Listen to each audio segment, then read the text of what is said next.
وصلنا رابع مدينة في أوزبكستان، وهي مدينة خيفا.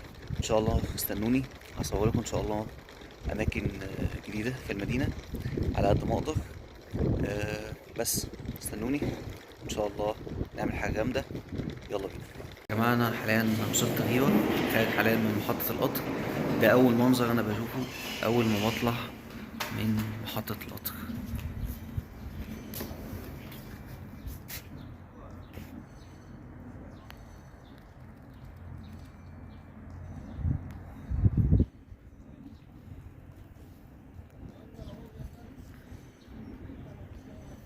البلد حرفيا كلها تراث، يعني اوزبكستان يا جماعة كلها بلد تراثية بشكل يعني فظيع. استنوني ان شاء الله، هحاول اصور لكم خيوة على قد ما اقدر. كل الاماكن اللي هروحها هحاول اوريها لكم، و stay tuned.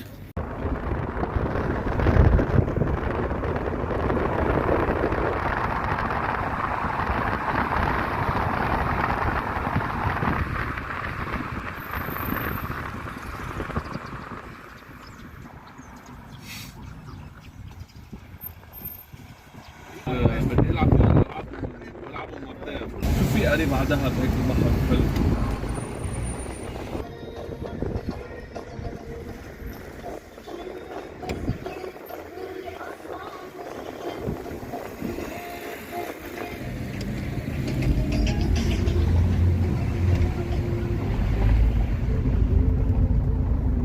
الخوارزمي كان عايش هنا.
من مدينة خيفا وصلنا ونزلنا هنا في هوستل.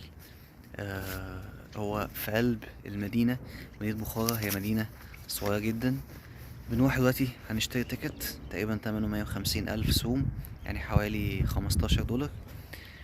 هنقدر بالكارت دي ان احنا هنخش المدينة كلها ونصور فيها. يلا بينا نشوف كده مدينة خيوة ايه الدنيا فيها هتبقى عاملة ازاي، وشكل الأماكن فيها هتبقى عاملة ازاي، والأماكن السياحية والمزارات. يلا بينا.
مدينة خيوة المدينة اللي أنا بتمشى فيها حاليا، هي المدينة اللي اتولد فيها عالم الرياضيات الخوارزمي، وخرج منها ناس علماء كتير جدا.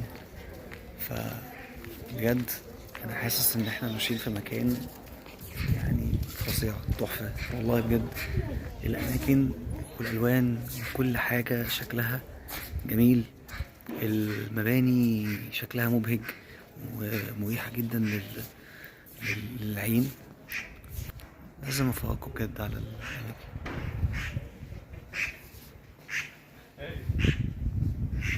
Did you have your breakfast?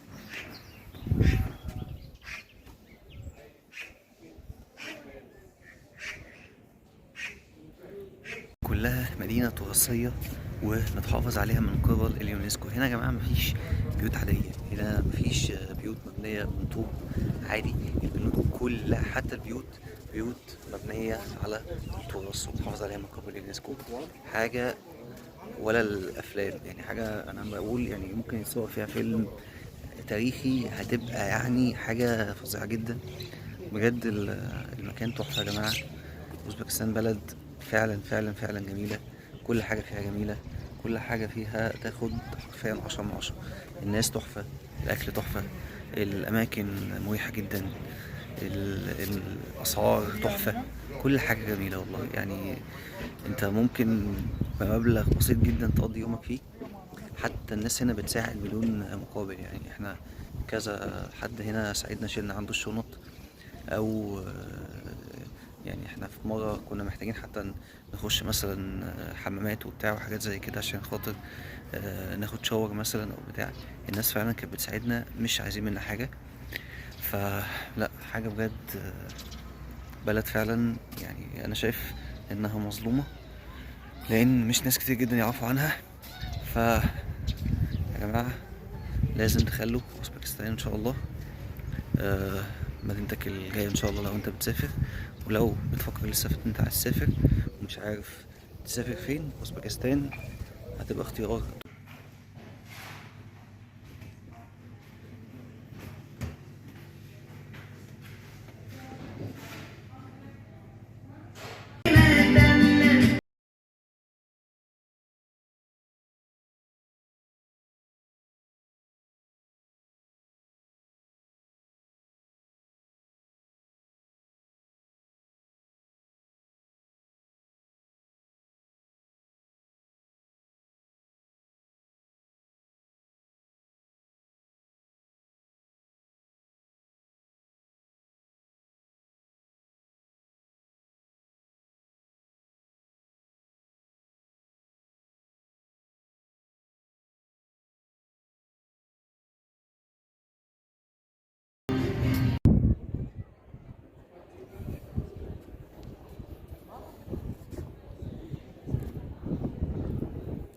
قدام اكبر برج في مدينة خيوة. بصوا يا جماعة الالوان عاملة ازاي، فعلا حاجة منتهى الجمال والراحة النفسية. بصوا الالوان يا جماعة، العمارة الإسلامية في المدينة وفي البلد بصراحة حاجة تحفة. رسومات وألوان وآيات قرآنية في كل حتة، حاجة كده بتحس إن أنت رجعت مئات العصور والسنين.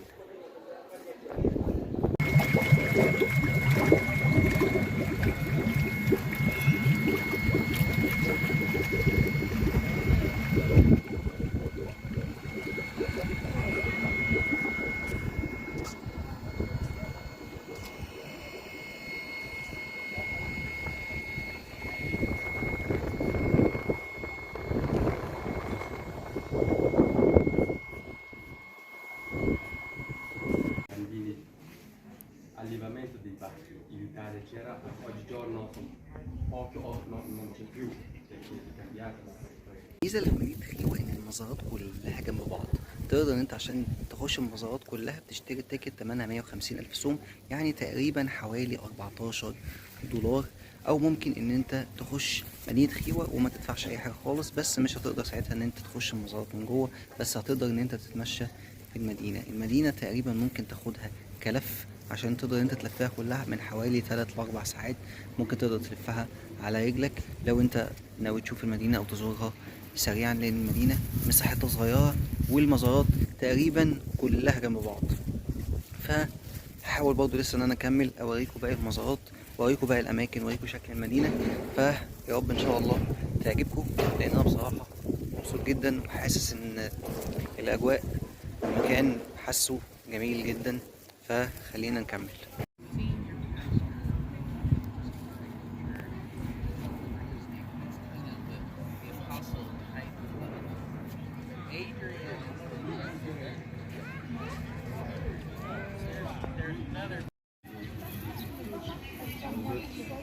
اوكي فكره حلوه. بس فينا نقول زيتونه زي عشان كمان ما يروحوا على اي محل زيتونه. وفي اخر جولة يا جماعة ما كانش ينفع انهيها من غير ما اوريكم منظر المدينة من فوق الهوستل اللي انا قاعد فيه هنا في مدينة خيفا. الناس يا جماعة هنا في الهوستل ناس غاية في الكرم، غاية في الجمال، ناس محترمة بشكل مش طبيعي. هحط لكم ان شاء الله اسم الهوستل في الديسكريبشن بتاع الفيديو. انا هنا فوق السطوح بتاع الهوستل وانا شايف المدينة كلها من فوق السطوح. هوريها لكم دلوقتي لايف.